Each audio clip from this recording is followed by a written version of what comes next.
सिलजी। दोस्तों, ये नाम पढ़ने में जितना कठिन लग रहा है उससे कई ज़्यादा कठिन इस शख्स की ज़िंदगी है जिसने कभी अपने माँ बाप का प्यार नहीं पाया, लेकिन अपने बचपन और मासूमियत की वजह से यह दुनिया भर का चहेता बन गया। दोस्तों, इस शख्स ने दुनिया भर को यह सिखा दिया कि आपको इस दुनिया में खुश रहने के लिए शरीर और दिमाग से स्वस्थ होना जरूरी नहीं है, लेकिन अगर आप मन से अच्छे हैं तो आप अपने साथ साथ दूसरों को भी हंसा सकते हैं। आज की हमारी कहानी ऐसे ही शख्स पर है जिसने अपने किरदार से दुनिया भर को अपना दीवाना बना दिया। तो दोस्तों, मैं हूं आपका दोस्त वसीम और आपका फेवरेट चैनल अतरंगी फैक्ट्स में बहुत बहुत स्वागत करता हूं। और आज हम आपको सिलजी की ऐसी दर्द भरी कहानी सुनाने जा रहे हैं जिसे सुनने के बाद आप रो पड़ेंगे या फिर आप अलग उत्साह में आ जाएंगे और यह सोचेंगे कि जब मानसिक और शारीरिक रूप से इतना कमज़ोर इंसान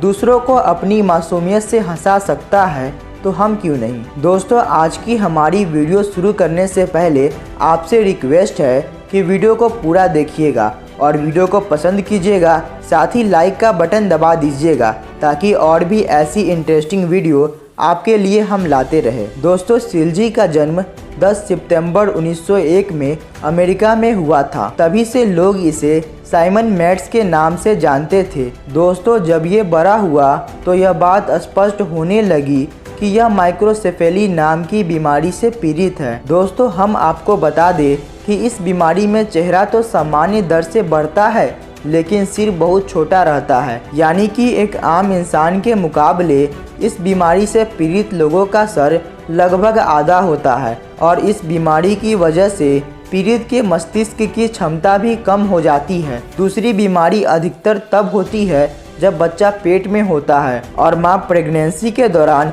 या तो अधिक शराब पीती है या फिर ये कोई जेनेटिक बीमारी भी हो सकती है। और सबसे दुख की बात तो ये है कि इस बीमारी का कोई इलाज ही नहीं है। आपने इस तरह के छोटे सर वाले लोगों को देखा होगा क्योंकि यह बीमारी जेनेटिकली होने की वजह से पीढ़ी दर पीढ़ी चलती रहती है। दोस्तों, हम आपको बता दें कि सिलजी एक अमीर परिवार में जन्मे थे और इनकी एक बहन भी थी जिसका नाम अथिला था। वो भी माइक्रोसेफेली बीमारी से पीड़ित थी। अजीब से दिखने वाले इन दोनों बच्चों के कारण इनके माता पिता को अपने बच्चों पर शर्म आती थी, इसलिए वे इन्हें समाज से छुपाकर रखते थे ताकि कोई भी इन्हें देखकर उनका मजाक न उड़ाए। हम अक्सर देखते हैं कि जब बच्चे किसी मेडिकल कंडीशन की वजह से असाधारण पैदा होते हैं तब कुछ अमीर लोग अपने स्टेटस के चक्कर में उन्हें कभी प्यार ही नहीं देते। दोस्तों, आपका ऐसी सोच वाले अमीर लोगों के बारे में क्या ख्याल है, हमें कमेंट में बताइएगा, क्योंकि हमें तो लगता है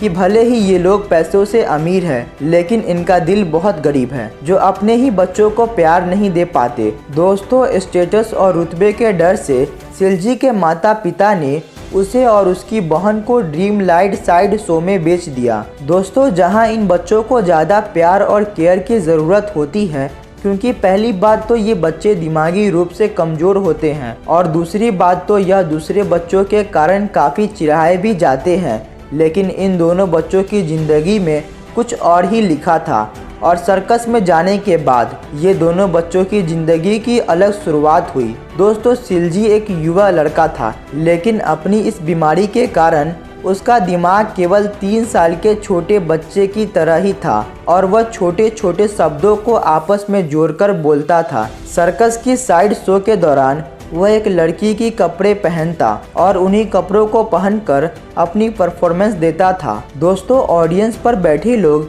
सिलजी की मासूमियत भरी परफॉर्मेंस देखकर काफ़ी मनोरंजित होते थे और दोस्तों, बच्चे जैसा दिमाग होने के कारण सिलजी बहुत जल्दी अपना संयम खो देता था, इसलिए उसका केयर टेकर ज़्यादा से ज़्यादा समय उसके साथ ही बिताता था ताकि सिलजी को अच्छा महसूस हो सके।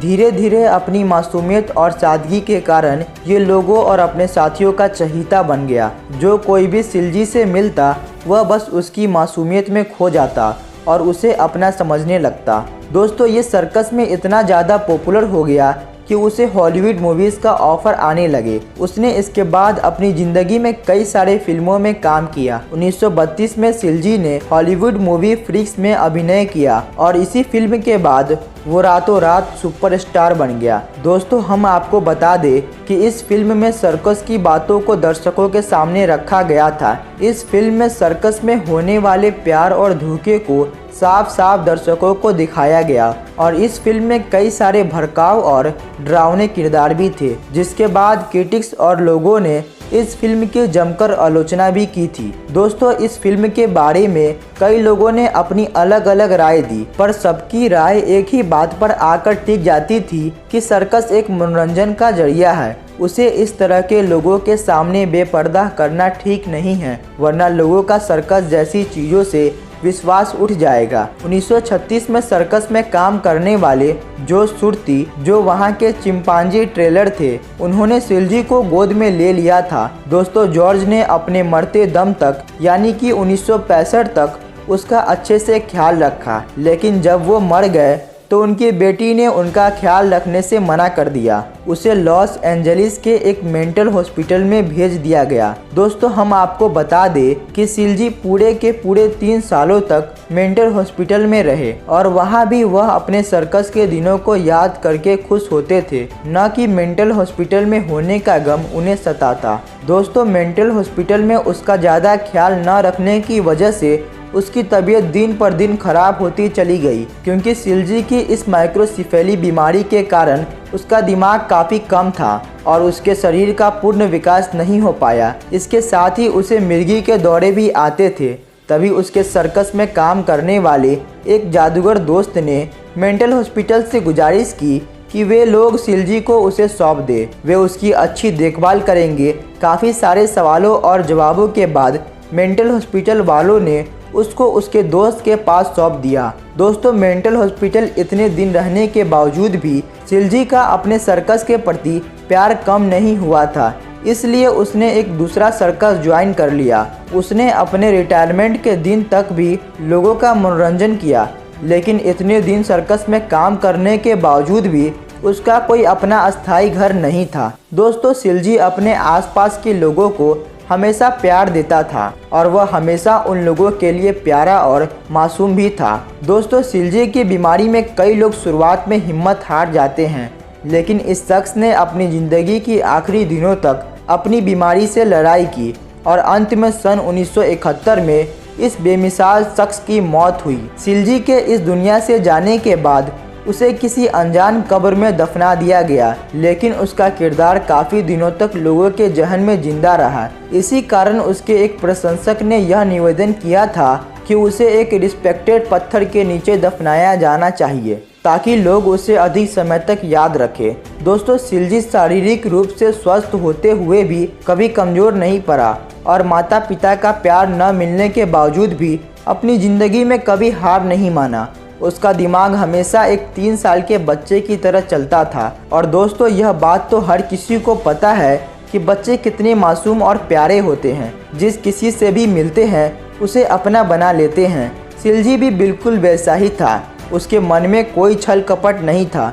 जो कोई उससे प्यार से बात कर लेता वो उसका हो जाता। उसकी इसी खूबी ने उसके किरदार को सभी के अंदर जिंदा रखा। दोस्तों अब वक्त है आपसे अलविदा लेने का। आपको यह हमारी अनोखी वीडियो कैसी लगी हमें कमेंट में बताइएगा और ऐसे ही इंटरेस्टिंग वीडियो देखते रहने के लिए हमारे इस चैनल को लाइक, शेयर और सब्सक्राइब कर दीजिएगा। Thanks for watching.